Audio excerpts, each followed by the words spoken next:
Good evening, good morning, good afternoon, wherever in the world you are. Welcome to this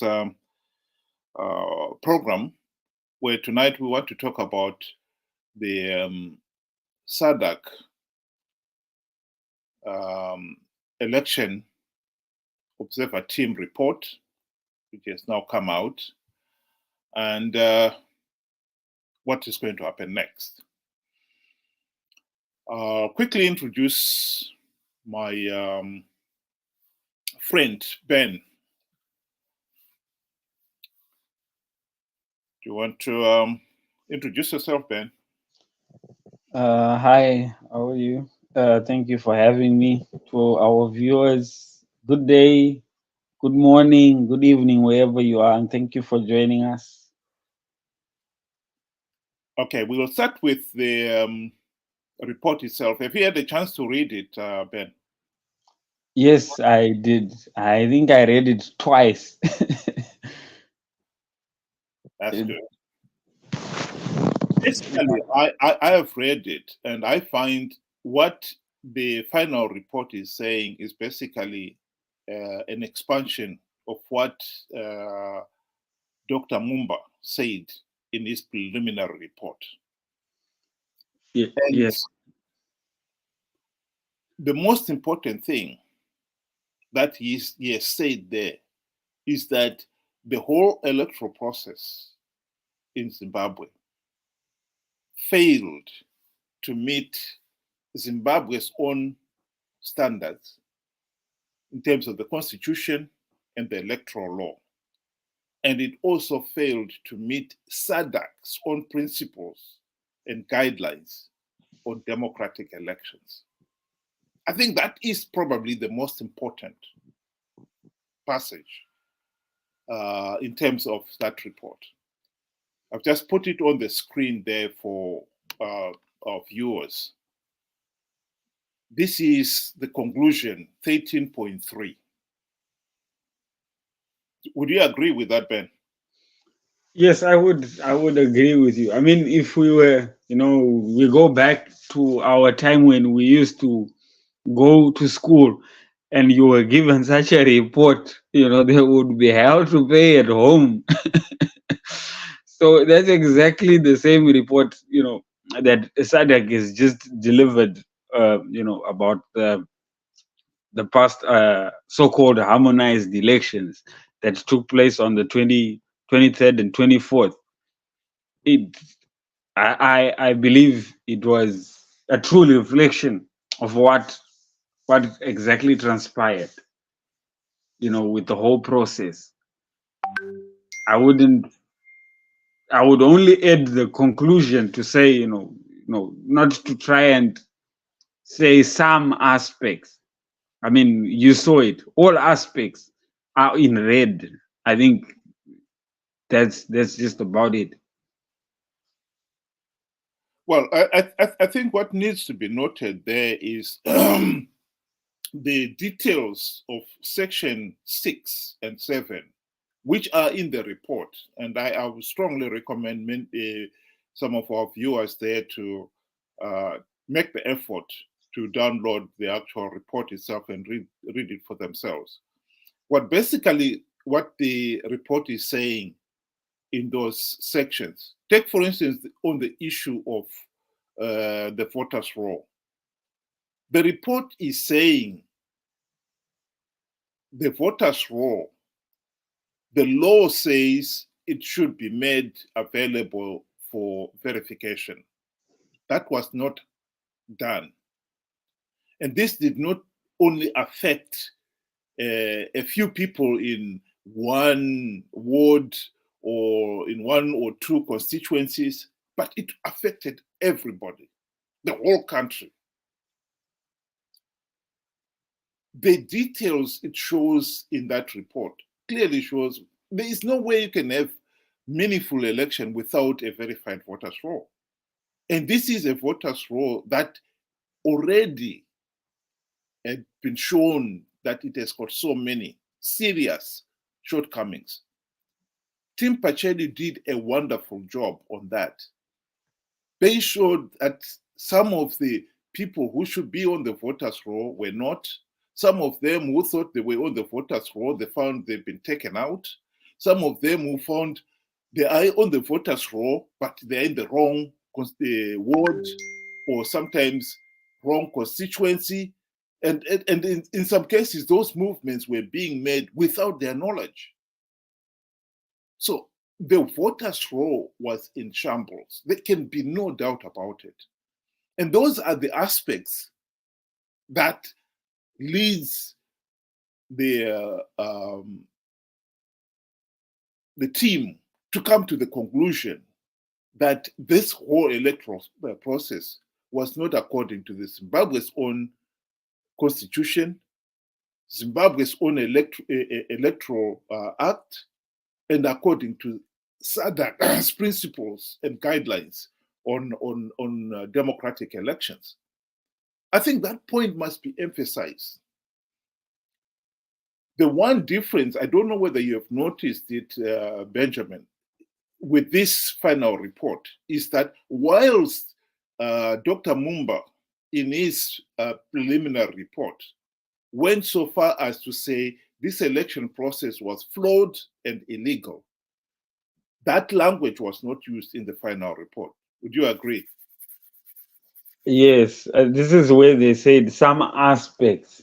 I think to say some aspects, and yet in the final report you could actually see, like you said, I would like also that our viewers get a chance to actually sit down and actually go through the actual report, not to wait for hearsay or somebody to tell you about it, but to actually go through it yourself. You will actually find out that the whole report was just damning, basically. I mean, you are talking of a verified voters roll. How do you expect a verified voters roll when ZEC itself is compromised, which is actually stated within the report that there's close ties, family ties between ZANU-PF members and ZEC? Then I mean, 1+1 will always equal to 2. It's compromised. There's no way they can give you a verified voters roll, and there's no way the whole process can be legitimate just because of that. It's already rotten at the core. So whatever comes out from it is already compromised because of that standing. The other aspect that I was going to add there, Ben, was the reaction by many Zimbabweans out there. I think one of the most common mistake that some people have made was to look at this report in terms of their recommendations as if they are the people who wrote this. We must remember that this report came from the people who were the election observer team, not the SADC heads of state. So some people have been saying, oh, the report does not recommend that we should have election rerun, or that we should have a GNU or a National Transition Authority. But you should not expect the report to come out with things like that, because it is not for the observer. People are there to observe the election and come up with what they have found in the election process. They're not going to come up and start giving you recommendations on what you should do next. Before I proceed, I would like to welcome freedom fighter there. Welcome, my friend. You are muted. We can't hear you.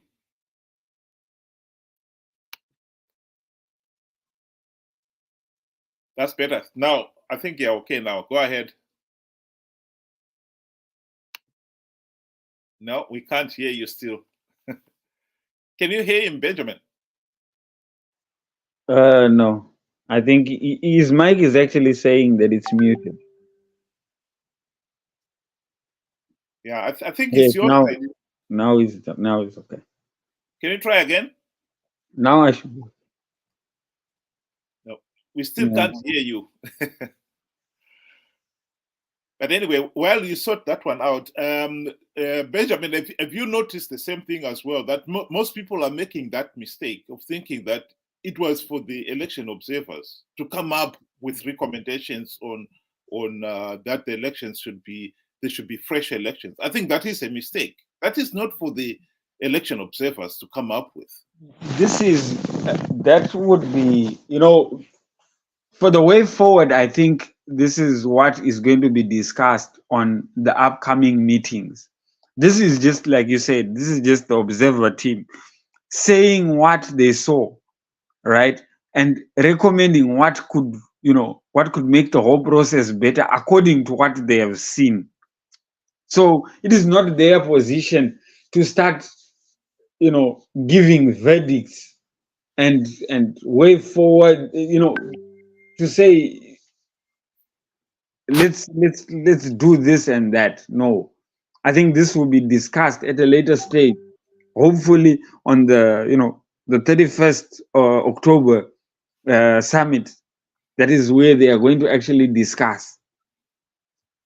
Yeah, I think that point actually is the conclusion that some people have made, because they are saying now there won't be any need for SADC to meet. I think SADC heads of state should meet. Whether or not they will or they will not, it's not very clear yet, because that day of 31st of October has not been confirmed.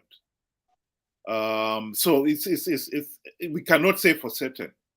But I think in this particular case, the conclusions and the recommendations of the report is the recommendation of the observers.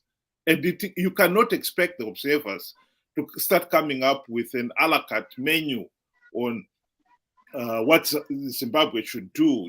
First option, you have runoff or fresh elections, and second option, you have a GNU, and third option. You can't expect the election observer to do that. That would be ridiculous. Even the heads of state, even if they were to come to the same conclusion, they would not make such a bold statement and say, this is what you've got to do. They've got to be respectful and say, well, we don't agree that the election process was free, fair, and credible, and proceed accordingly. I don't know whether Freedom Fighter, do you want to try your mic again?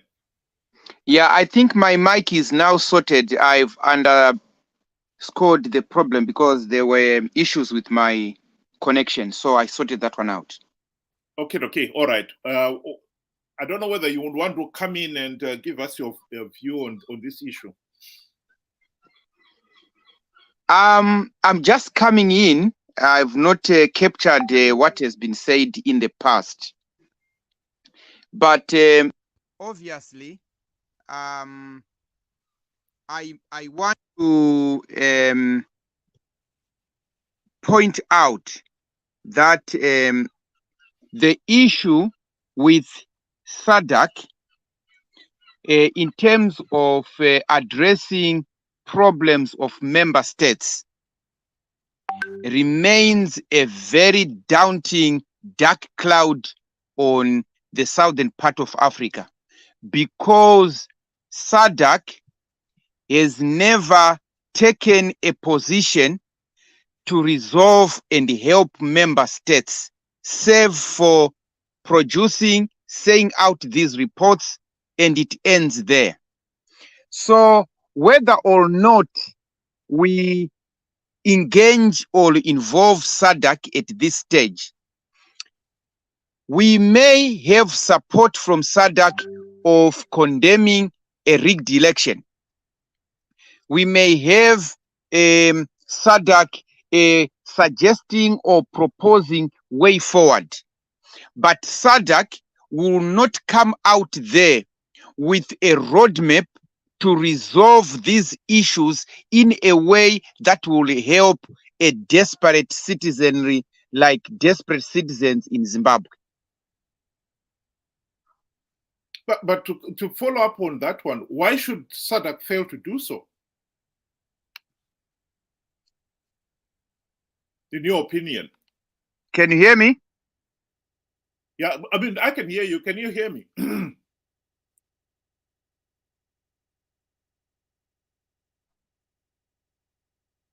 Sorry, we seem to be losing freedom fighter there. Just showing some comments from some of our listeners out there. But I think basically what freedom fighter there is saying is not different from what Julius Malema was saying in this video. And I just wanted to add it, and we can listen to it.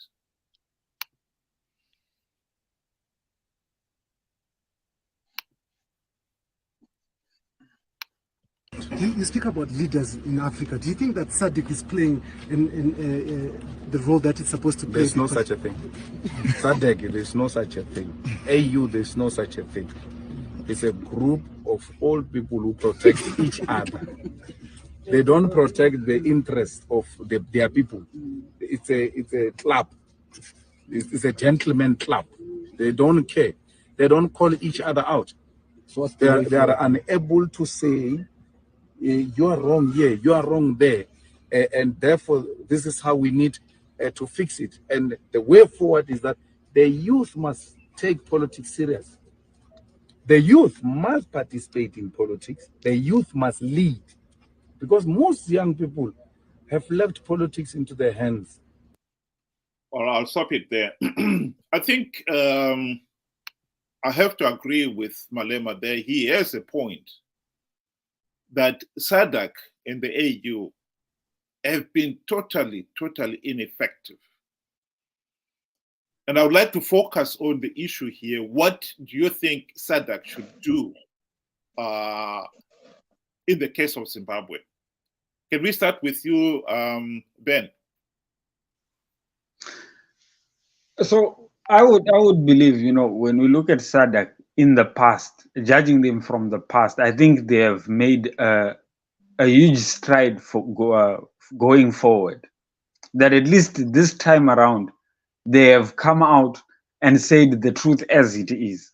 Yes, long time ago, they would just try and water down whatever the findings that they have observed, and life as usual. But this time they have come out, and this is their own report. As damning as it is, they observed it and they brought it to light. So it would make no sense then to turn around and just show us what they've seen and keep quiet. It would be senseless. It's like somebody that goes to the mirror. You see that there's a blemish on your face, and then you walk away. What was the purpose of it? So I think for SADC now to just turn around and just let life be as usual going forward would be senseless. That's what I think. Well, Freedom Fighter, I don't know whether you're available now.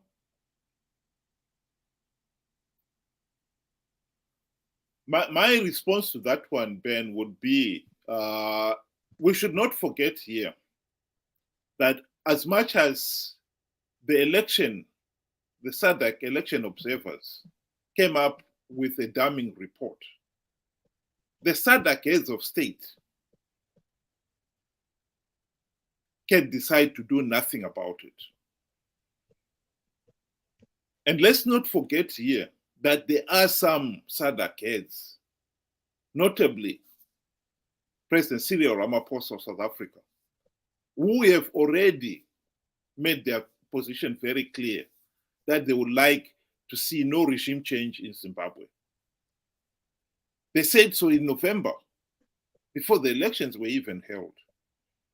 So in this particular case, the fact that ZANU-PF has rigged the elections, if they don't want regime change, they'll just go and pretend the election process was fine and endorse it.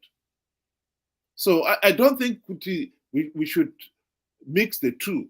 SADC, election observer team, and the SADC heads of state. Those two are two distinct bodies, which we should differentiate.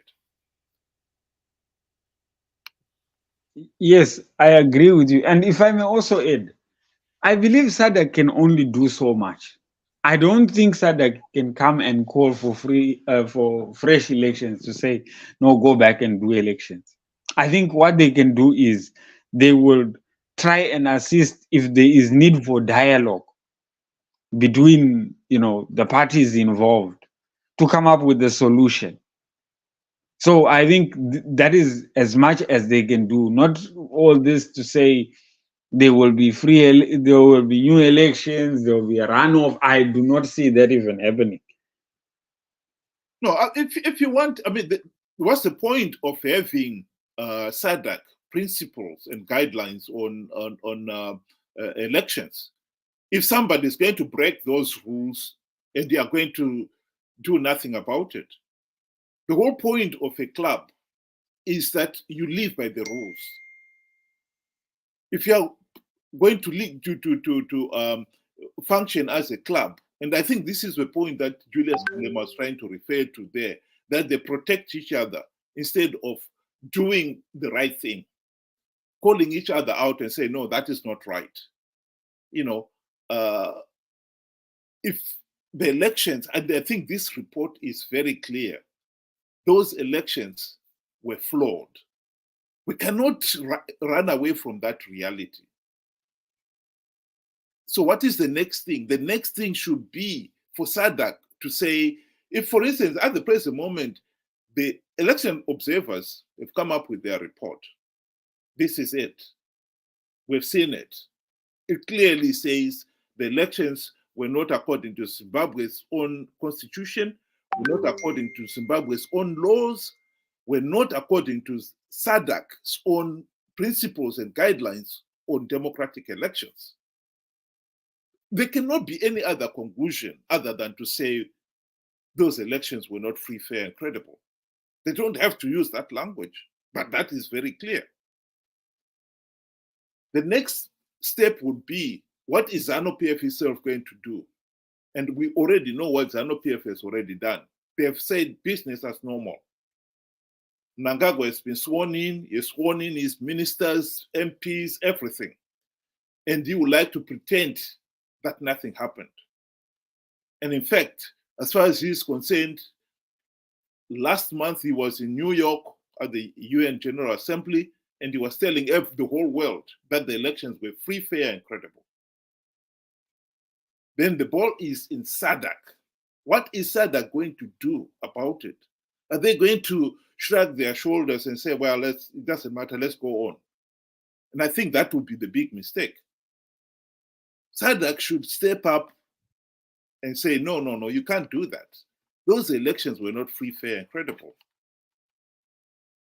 That is what I think Julius Malema was also trying to refer to there. And I think that is also what we as Zimbabwean citizens should be making very clear.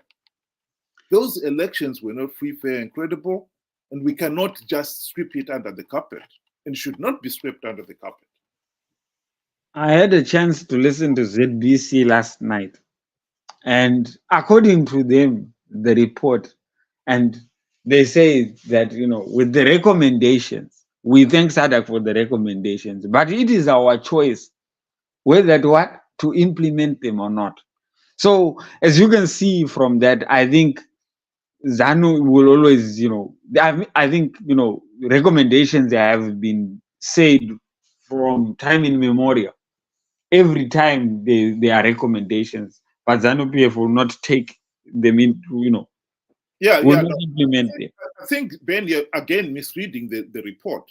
The report does not recommend what you should do now that the elections have been found to be faulty.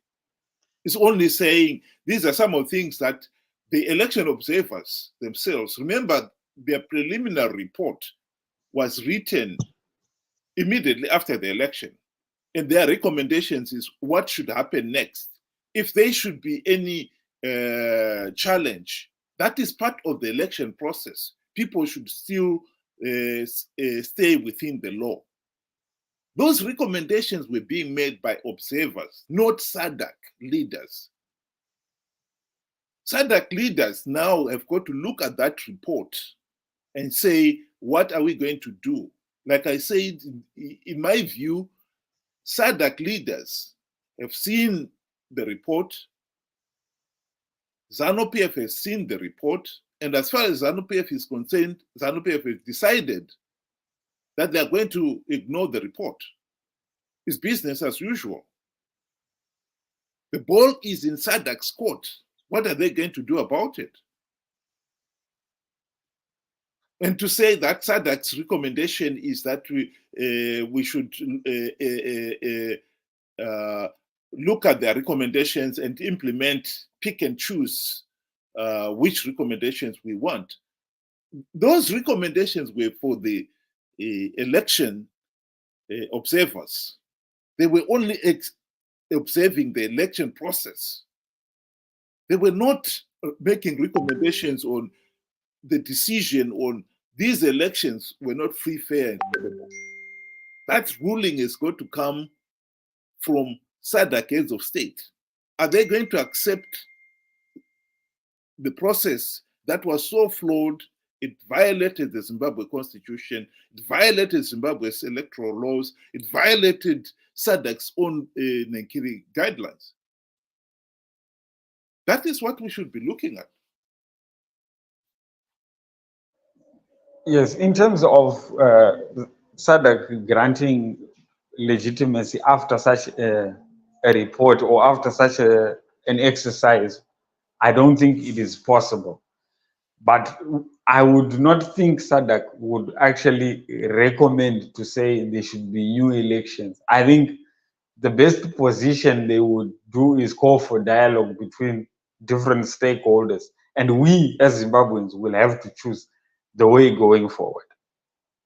Well, why would you want dialogue?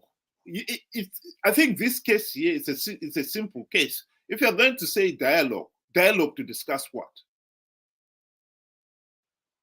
The way forward as to what exactly? I mean, like, people are suggesting there. I think there's three options that people are suggesting, which is the GNU, national transition, or fresh elections. Yeah. If you have accepted that the process was legal, you don't need a GNU.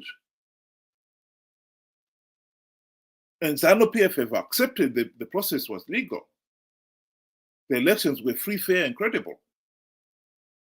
If SADC themselves accept the process was free, fair, and credible,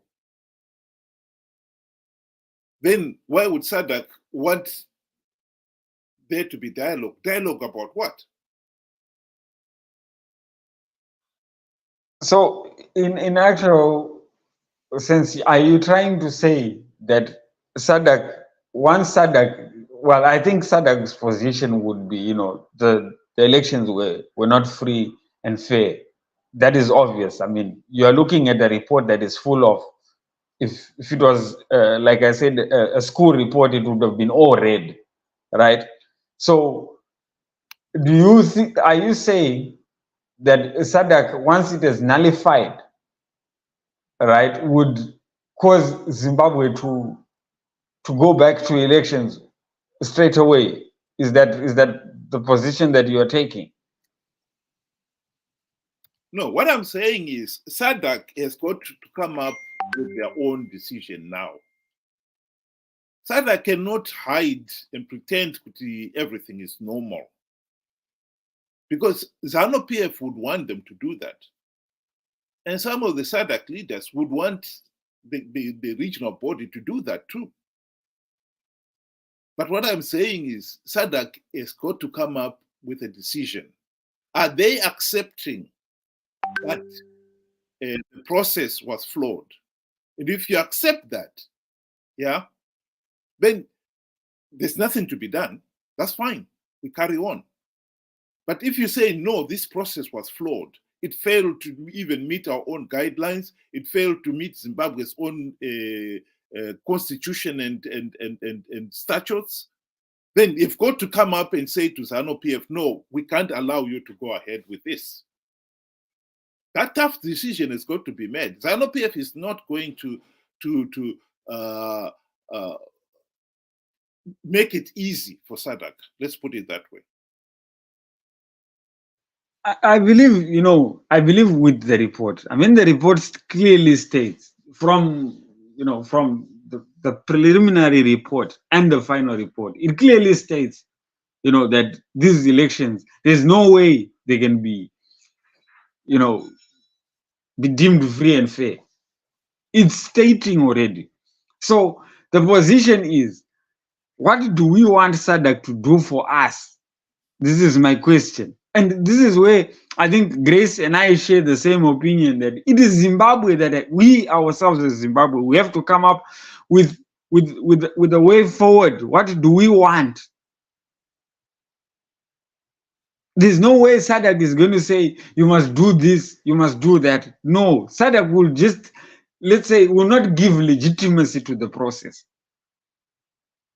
Then what do we do? It is now Zimbabwe to see what we need to do, not the other way around. I don't think SADC is going to say there should be a transition authority, there should be a GNU, there should be. It is Zimbabwe that needs to decide. No, but Ben, you're avoiding the question here. The question is very simple.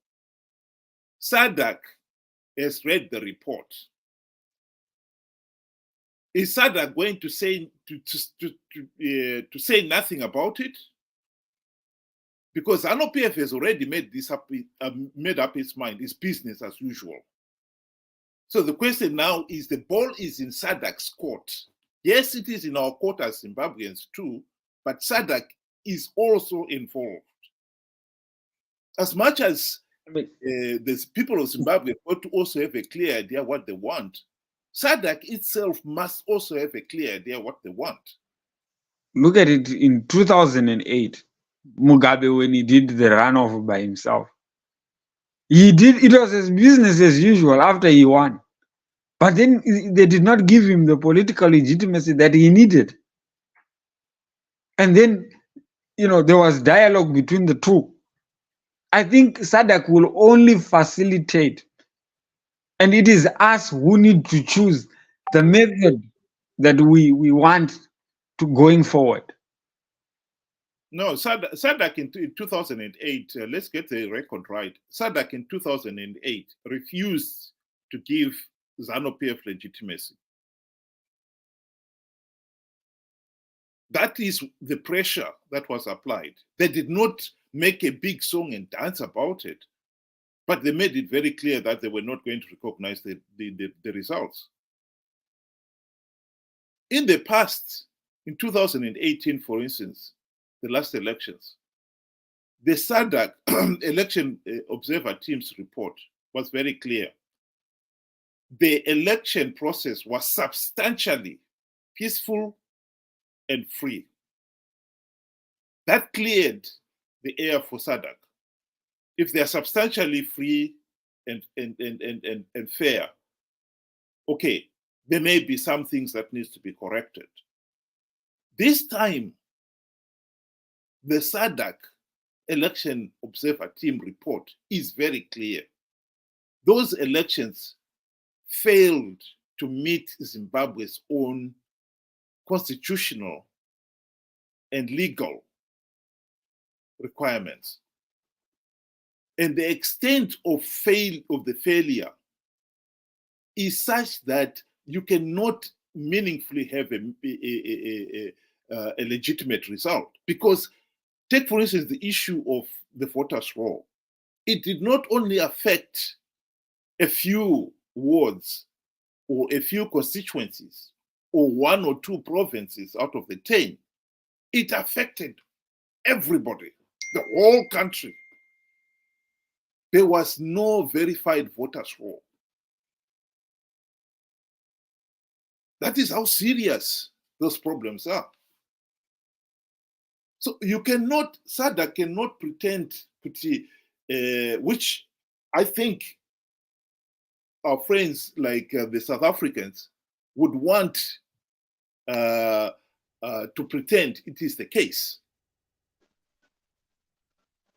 They have already said as far back as November last year that they are not going to accept regime change in Zimbabwe. That point they've made very clear. So in this case here, this is the opportunity for them to endorse ZANU-PF, i.e. they will pretend this election report does not condemn the process. But I think in this particular case, the report condemns it. And the question then is, SADC heads of state, are they going to do what Julius Malema was talking about there and just brush it aside and pretend it's business as usual? I mean, let's look at, even during the inauguration process, we can actually take, evidence from there and say, SADC has already taken a position. Just the attendance itself would tell you that, there's something wrong. That is not business as usual. It's not like what used to be, long back where they would come and then do what they needed to do and go back. Them not attending says volumes. Well, some of them don't attend, but okay, let's hear from Mof. I don't know whether you'd want to say something there.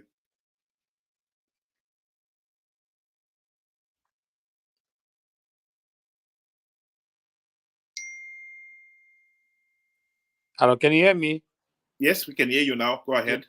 I'm just following the discussion. I think I want to draw some parallels between the 2009, 2008 and the 2023 elections, where we are saying that Robert Mugabe agreed to dialogue with the internal, population. I don't think it was just simple and straightforward as it's being said here. There was a bit of, intervention from SADC. We know very well that Mbeki was actually pulling the strings from behind, from behind the scenes. And in this particular case, Mnangagwa has actually come out very clearly and say, we have won. We're going to go ahead. It's business as usual. And then the point that is being advanced here to say it is down to us Zimbabweans to then determine how we want to go forward. I think it's not as simple as that, because you have to get a party or a president who is willing to engage in that process. In the absence of that, we're stuck. Yeah, can I come in? Yeah, yes, go ahead. I concur 100% with the previous speaker. If you look at the politics of Zimbabwe currently as we speak, whether we like it or whether we don't like to hear about it, we have toxic politics on the land of Zimbabwe. Mnangagwa, as the head of state, decided to make it clear that he is not going to retract or go back to anything that anyone is going to say. Whether you speak of a transitional authority, to him it's a no. Whether people decide to come up with a strategy suggested by either SADC, AU, or whoever, ZANU-PF says no.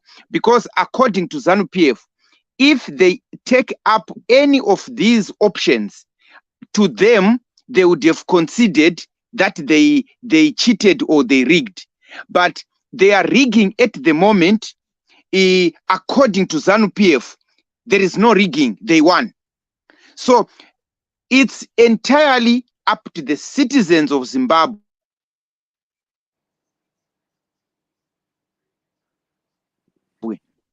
to come up with an idea, to come up with a concept, to come up with a strategy that is pending. Zimbabweans should come up with strategies to resolve problems that are ensuing. Can I interrupt you for a minute there, freedom fighter? I think what we need to also agree on, if Mnangagwa is saying he's not going to accept, what are we going to do about it? That is the first step. Are we going to accept it? Can I tell you a practical, according to me, this is my opinion. It is my thinking. It is my opinion. The only way out now, if people were to look and see it the way I am seeing it, the only way out now is to look at what we have in Zimbabwe and start planning for 2028 as a formidable force. Or if we think that this can happen earlier than 2028, but the alternative has to be formidable, it has to be powerful, the alternative must have all decisions put on the floor, plan A, plan B, plan C. If this does not work, we will do this. If this does not work, we will do that. But planning for 2028. If people continue to discuss about getting power off ZANU-PF at this stage, thinking that will happen, it will be another 5 years wasted, people wasting time discussing the impossibility. Look at it this way. When Mugabe had his runoff and he claimed he had won, of course he had run by himself, but he claimed he had won. He threatened to leave SADC. He says, I will leave SADC if it may be. This is a position, we've heard this before. But once SADC says there is no legitimacy in this process, which means he is not recognized. Mnangagwa is only recognized in Zimbabwe by ZANU-PF supporters. And that is something that he does not need, because he's somebody that wants re-engagement. How do you re-engage when you don't even have legitimacy in your own country? So he has to go. He is forced once that stance is done. So all this year could be just simple talk. Yes, we can plan for 2028, but if we are going to be planning plan A, plan B, well, Chamisa said to us that he had bulletproof plans already. And people took his word and went to do the elections, and here we are. There was not even a all plan. Right, okay. Tell you what. I worked with Nelson Chamisa for a very long time, personally. Okay. Some of you comrades, or some of the comrades, may not be aware of the weaknesses of Nelson Chamisa or his incapacities.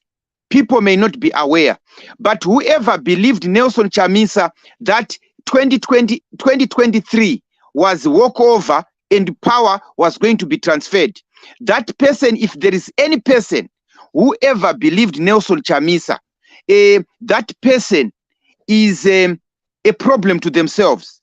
Because Chamisa, for people who know Chamisa, Chamisa is not a person that people can rely on in terms of what he says, in terms of what he believes, in terms of how he handles issues. I will tell you, if you go back on this Facebook. Can I interrupt you for a minute there? I think what, yes, please. What we wanted to focus on is, at the present moment, what can SADC leaders do, and what can we do? Because I think there are many other aspects here. In fact, I know that Simba was going to have another live discussion at 7 o'clock this evening, and I think he was going to cover some of those aspects. But I think just to focus on those two issues. First of all, the report is out. What should SADC leaders do? I'm sorry. Can I come in? I think I'm going to be leaving soon. I'm sorry because I've got some other things to attend to, unfortunately. But maybe coming back to what you have said, that I mean the SADC report is out. We need to actually maybe coming up with some kind of arrangement to ensure that we get empowered as Zimbabweans. One, we have a roadmap to actually try and get the things which are not done, because the report is very clear to say the election process itself was not right. And they are also clear and say they are not giving any legitimacy to the Mnangagwa. So it is very clear to everybody that Mnangagwa does not have any legitimacy within Zimbabwe and within SADC and beyond. The issue of talking about... Let's correct you there. At the present moment, SADC heads of state have not made any decision on that. That is what we're getting to, isn't it? But in their report is saying otherwise, doesn't it? No, the report is coming from, this is the report from the election observer team. Okay. Yeah. Okay, so yeah, I get you. But for us, I mean, as Zimbabweans, to then put all our efforts on one person, on one party, Chamisa, and his weaknesses, I think it would be folly. We are saying that the election was held, the election was flawed, and the election is illegitimate. What do we then do as a people, as citizens of Zimbabwe? I think that's what is critical to me. That's why I actually joined in to say, yes, I mean, the comrades, we are faced with a dilemma here. We've got an elephant in the house. What do we do to try and resolve, to try and unlock, and then get ourselves at a better footing? Yes, my brother, that is what we should all be thinking about now. Yes, the other issue that we need to kind of like think about,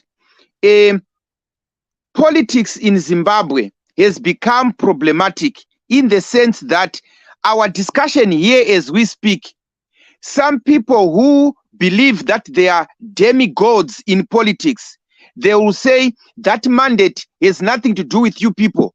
We are the people who should decide for the Zimbabweans. If we are to agree as Zimbabweans that this affects everyone, our discussions like this discussion here should be taken very serious, that it should be part of a contribution to the way forward. But I will tell you now, as we discuss now here, some people will be on another group saying, listen to those people talking on that discussion with Wilbert. Who are those people? Who do they think they are? That mentality, we must clear it off. We need to come up with formidable alternative solutions, as you allude, and then feed into how we are going to resolve our problems in Zimbabwe. But unless this problematic issue of people thinking that they own the struggle in Zimbabwe as we speak right now, they believe that they are the owners of the struggle and they should decide for everybody.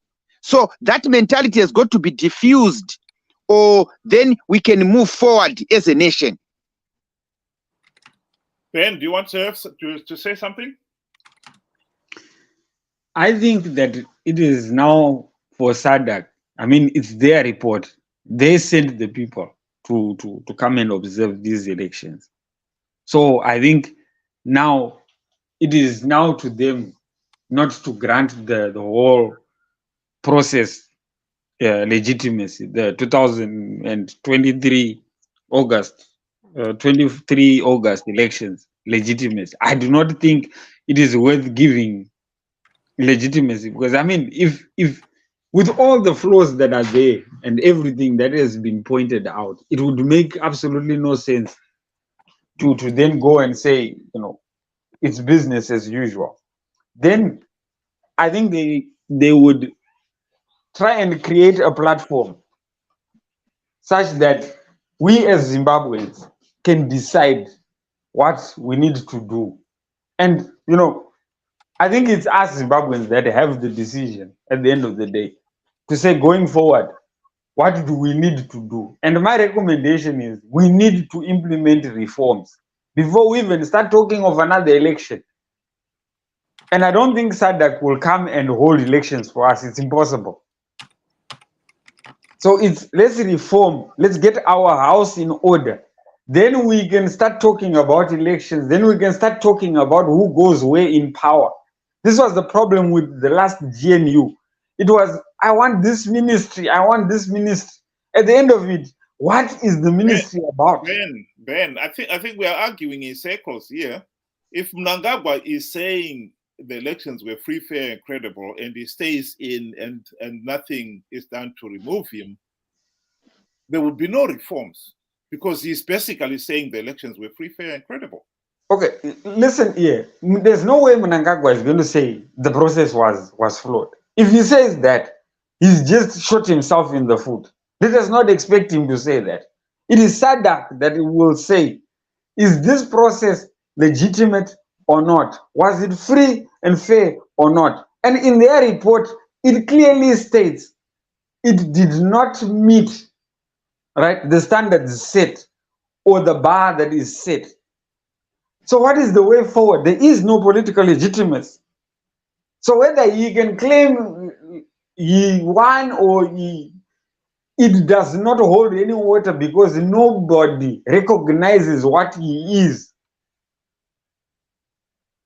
Ben. But you know the tragedy that we have with the head of states in SADC.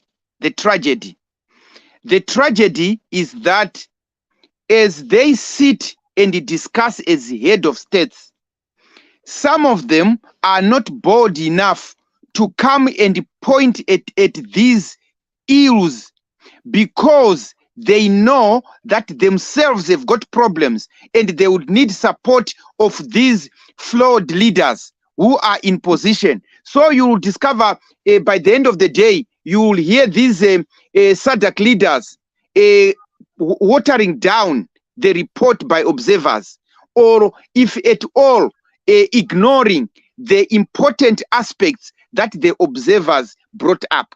So in terms of reforms, my brother, reforms in a country will not be influenced by SADC. It will be influenced by us citizens. My citizens, we are the ones who should force ZANU-PF to reform. If we don't do that, then it means there will never be reform in our lifetime. Reforms. Freedom fighter, let me nail you down there. Yeah.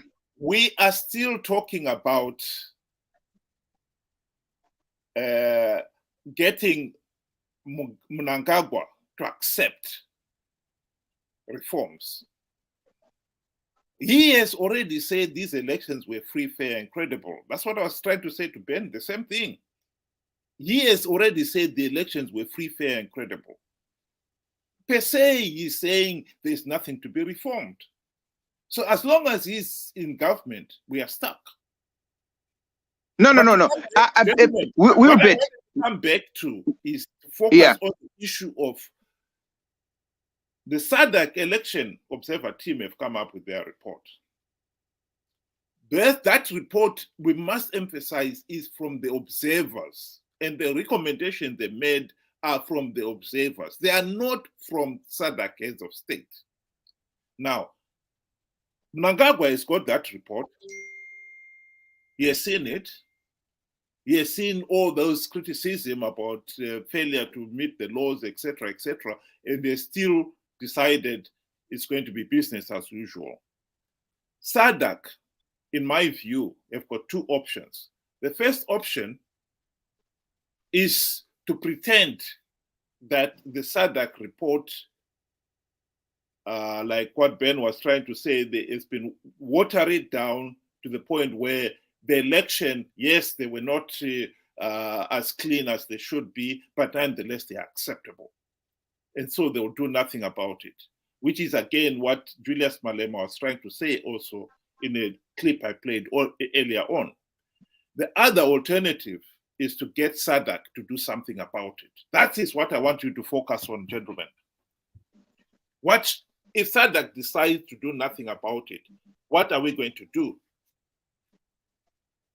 We then come in and say, reforms, whether the government wants reforms or not, as citizens, we have the right, we have the power to force those reforms to happen, because ZANU-PF will never come up with a structure to accept reforms, because they know once they accept reforms, they are out of power. So there is no way they will budge in and agree on reforms. Who are you talking to? Are you talking to SADC or are you talking to Mnangagwa?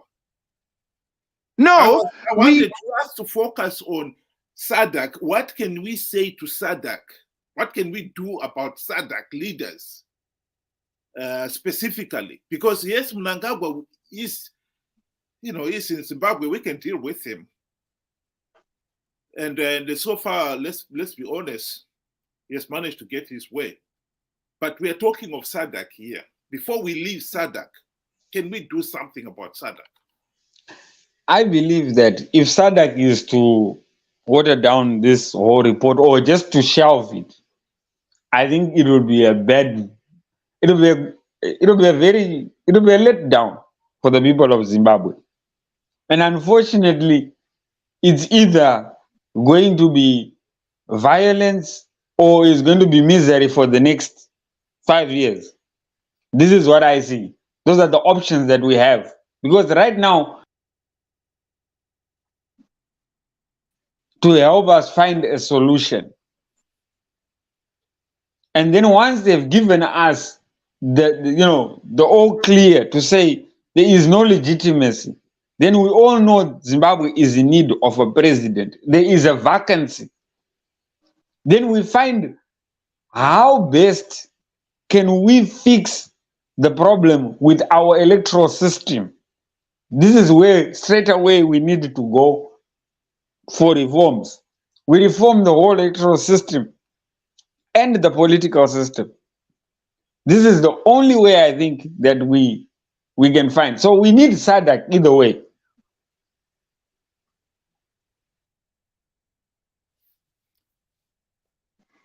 Freedom Fighter, do you have something there? My brothers, we need SADC. We have always needed and wanted SADC. SADC as an organization, as an institution, it would have been a good starting point to protect us. But I want us to delve back. If we cannot force or implement reforms, a comprehensive reform agenda in our own country with our own one single Mnangagwa that we have a mandate to question, no matter how loud we go on to make some approach or narrative to these leaders outside Zimbabwe, they will simply look at it and recommend. At this point, SADC should support what is happening in Zimbabwe after the Zimbabweans have decided that this atichadi tirikuda this way going forward. But dialogue and talking, SADC behaves like just United Nations. They are no different.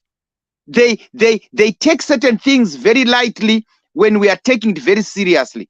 For example, we are taking this rigging and the lack of reforms very seriously. But for SADC, they take it very lightly. For them, it's business for another day or another 5 years. That is the nature. And the only pressure that we can enjoy from SADC is when they see that Zimbabwe is arisen, and Zimbabwe, they are demanding a particular dimension and route. And then SADC can come in and chip and moderate or mold our direction so that we move forward. Well, thanks very much, gentlemen. But I think the other issue I also want us to quickly comment on before we close for the day is the issue of what have we as a people done to undermine ourselves? Because I think SADC in this particular instance, whilst the election observer team did a wonderful job in pointing out that these elections were not free, fair, and credible, and put it in as diplomatic a language as they could, that the process is flawed. We, as a nation, we have given SADC heads of state the excuse to do nothing. I think that is one of our own weakness. Personally, I think it is our own shortcomings. I mean, as a people as well, one of the things I can immediately say is one of the problems that we have had is how many people out there have been articulating the SADC report and supporting it. When Mumba was being attacked by ZANU-PF wolves, how many Zimbabweans out there supported him? Very few. Why should SADC or people in the SADC region keep on making sacrifices for ourselves? So quickly, exactly my point, Wilbert. Exactly my point. As Zimbabweans, we must rise up and make demands and create a direction that we want everybody else to see. Because if we do not create that direction as Zimbabweans, then it means everyone else will be spectators. We must rise up. Isisu zvatisiri kuda ngatizvirambei kuti zvatichadi ngatifambei nezvizvi. Our problem is we continue to just discuss with no action on the ground. Izvozvi, let me give you a good example. Just one simple good example. A whole nation with 16 million people. Chapter 59 of our constitution inotaura kuti peaceful demonstration inobvumidzwa. Peaceful demonstration, for as long as peaceful, inobvumidzwa. But you'll see a population of 16 million people.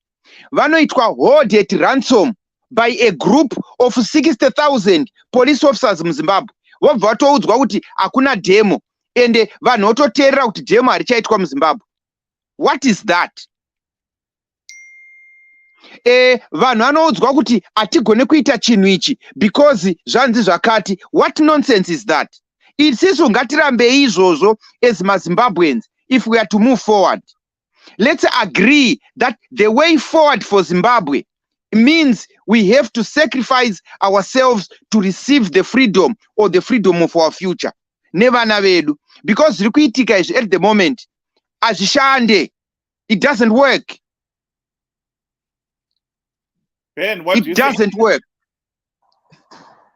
I'm very much against what he's suggesting. I don't think demonstrations are a way to go, my brother. Because I mean, I want to tell you my brother, I'm not saying demonstration is the way to go, but I'm giving you an example. Yekutaura kuti demonstration zvayo haisi kubvumidzwa munyika, which is wrong. It's wrong. A government inofanira kubvuma kuti kana vanhu vaita noise, vonzwa kuti vanhu vari kuita noise papi, voteerera. But that noise iri kurambidzwa, meaning to say that is suppression. We mustn't allow that as Zimbabweans. Why should we allow it? Okay, let's give Ben a chance. You see, the reason why there is suppression in Zimbabwe, we are looking at a regime that uses muscle more than brain or diplomacy. Let us realize that. Let us go back and look at the August 2018. When people were shot, you could see the pictures that some guys were actually aiming to kill. Unfortunately, probably he was missing, but he wanted to kill. So we are looking at an instance where if you say, let us go, you are saying we are going 16 million of us with no guns against 60 with guns. That would not make any sense. SADC, their role is to protect the citizens of Southern Africa. The citizens of Southern Africa is you and I. And I think they have made a bold step by damning these past elections. They have never done so, in this magnitude, let me say. They have come outright and said that this did not meet any standard or any law set by them. And this law was actually signed in Harare. So there is no way they can now come and say, okay, we have shown you this, and then let it go. They have to take action. And once they have taken action to say there is no legitimacy to the process, there is no traceability, there is no accountability to the process, it is now you and I that have to decide the way going forward. That's what I think. What is the way going forward? We have to reform the process. How? We like you said, there's 16 million of us. Can we not get competent people to get the reforms done, to change the way, to dissolve ZEC, to find another way of how we conduct our elections, to level the political playing field? Right. Rega ndikuudzei, unoziva reform yekutanga yandinofunga kuti inofana kuitwa muZimbabwe unoziva ndeyechi iwewe. Ndeyekuti panofana kuita separation of mapowers yakafana nestate security, mapurisa. Ini ndine broken eardrum, ndakaputitswa nzeve nemapurisa eZimbabwe. Uri kupanzwe? Reform yekutanga ndeyekuti mapurisa avafane kurova vanhu pavasingafane kurova vanhu. Mapurisa avafane kupindira mupolitics dzenyika vachiita program yeZANU kana kuti program yepolitical party. Uri kupanzwa? How do we achieve that? How do we achieve that? Well, I think to comment on that one, freedom fighter, I think the opportunity, this comes back to one of the problems that we have had in Zimbabwe, that when we had the opportunity to do something, we failed to do so.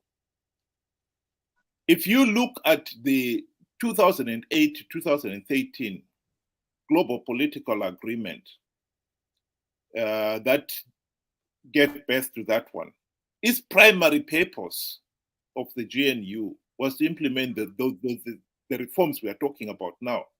And yet in 5 years, not even one meaningful reform was implemented. Nothing. They did nothing. They did nothing. Yeah. Well, worse than that is that many Zimbabweans out there, the majority, if I may dare to say so, don't even understand what those reforms are. They don't understand what the GNU was about. They don't understand why the GNU was a failure. That is the level of ignorance that is keeping Zimbabwe down. We can we can hit our heads against the wall about we want reforms, but if you don't understand what those reforms are, you will be where we are now, where we get the opportunity, for the sake of argument, if SADC heads of state were to meet and say, Zimbabwe's elections of August 2023 were not free, fair, and credible, and make a stand and say to ZANU-PF, you cannot remain in SADC. If you decide as a country, it's of course your choice, you can move out, but you cannot remain in SADC and fail to honor or conduct the elections in the manner in which we have agreed as an organization. This is no different from what the Commonwealth did in 2000. Makanzwa ere Wilbert statement ya Mutsvangwa.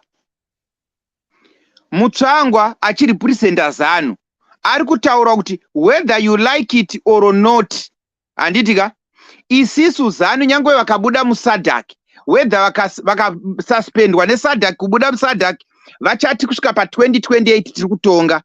whether vakanzi vari kuramba varimo vanhu tichiti havasi legitimate as we have seen it, vari kutiramba tichitonga. Mutsvangwa ari kutaura kuti imimi mutorewo power. Freedom fighter, I think we need to differentiate between what you or me or Mutsangwa or Mnangagwa say. We are individuals. A country cannot be decided by what I say or what Mnangagwa say, even if he is president. The country's destiny will be decided by the people. It's always going to be that way, even if for a while it may appear as if there are dictators there. But the point I was trying to make there, gentlemen, is that we, the people, have failed to understand what needs to be done. And that has given the opportunity to some of those dictators to get away with it. You cannot deny that the 2008 to 2013 GNU was a golden opportunity to implement reforms. And that brings me Absolutely. back to the issue that I raised with you. One of the reasons why SADC may be reluctant to be involved in Zimbabwe is that even if we create another opportunity for Zimbabweans to implement those reforms, create a GNU or a National Transition Authority, if you guys do not understand what you need to do, you'll be back where you are now. That is a problem.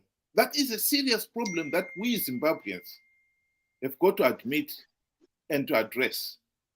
Gentlemen, can you give your concluding remarks? Meanwhile, can I just play this tape where I don't know, I think some people have seen it, but I think it is interesting that people should listen to this.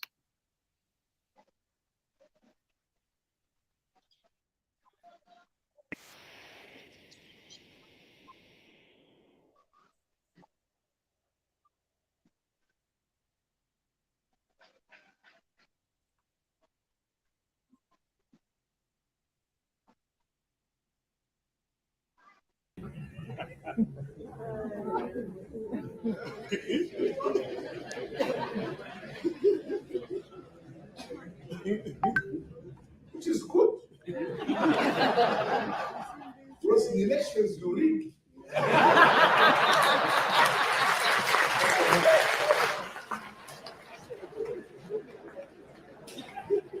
I doubt whether there's any rig you can see. I think it's on merit. So I am talking to people who have to talk by merit.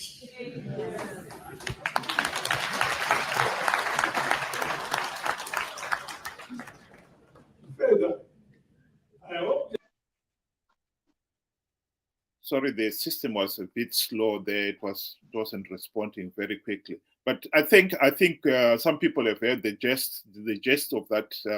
This was President Mnangagwa speaking in Victoria Falls at the Chief Executive Officers Conference or whatever it is, and he was admitting there that they got into their position by merit, and was able to rig the elections. I think I can't believe the arrogance of that statement. He is blatantly admitting he rigged the elections. I can't believe it. Gentlemen, do you want to put in your closing remarks? Can I start, Wilbert? Yeah, sure, go ahead. We are a broken nation. We must unite. We must create one formidable Zimbabwe across political divide in opposition to agree on the way forward to unseat this monster called ZANU-PF. We must not be fighting one another because of power. Let us put power aside. Let us agree that this monster should be fought and be removed. And then we move forward as a nation together. Thank you very much, Freedom. Ben? I would like to say I believe we are finding ourselves in a very promising position. One, exactly like the 2008, yes, ZANU-PF would not come out right and say we rigged these elections. That would make them look very terrible. But they would be adamant. But I think what we must focus on now, because I honestly believe SADC will not give legitimacy to this process, especially with the report that they have actually written or their observers have written.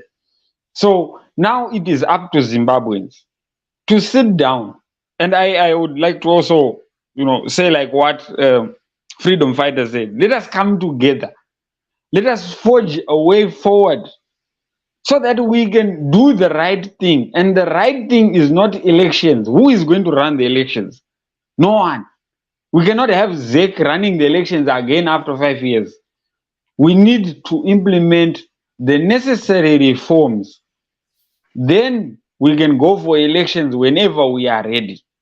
But right now, this is what we need to do, is to dissolve all this ZEC and everything, and there should be transparency. There should be a difference between, like what you said, there should be a separation between police and government. The police are there to protect us, not to arrest us. So we need to find ourselves. We need to stop all this, guessing, and we will do this and listening to what the political players are saying. They will promise us a lot of lies and nothing will materialize.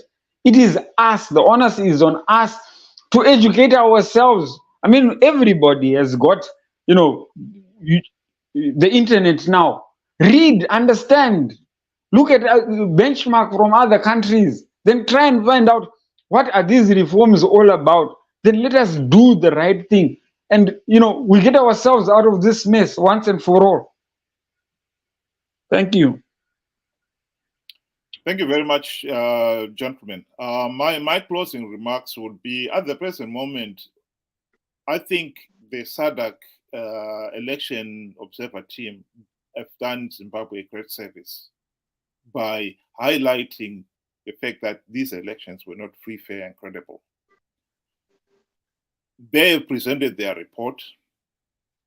It is up to us to make sure that SADC, heads of state, at the present moment, we know ZANU-PF's position. ZANU-PF's position is that it's business as usual.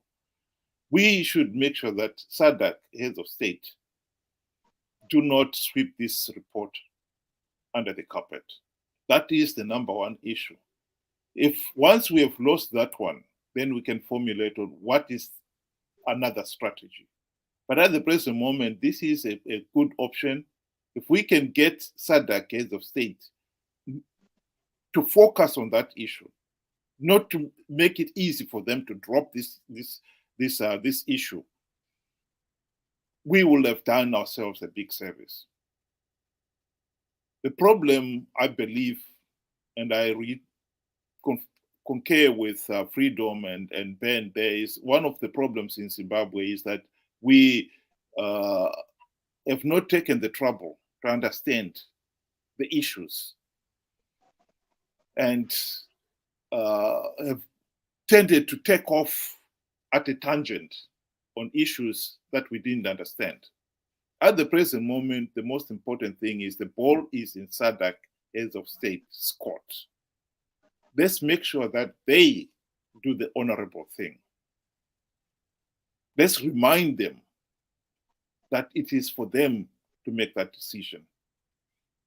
They cannot just rubber stamp what Mnangagwa has done. And I think if we stand firm on that one, we may get somewhere with this report. With that, thank you very much again, Freedom and Ben.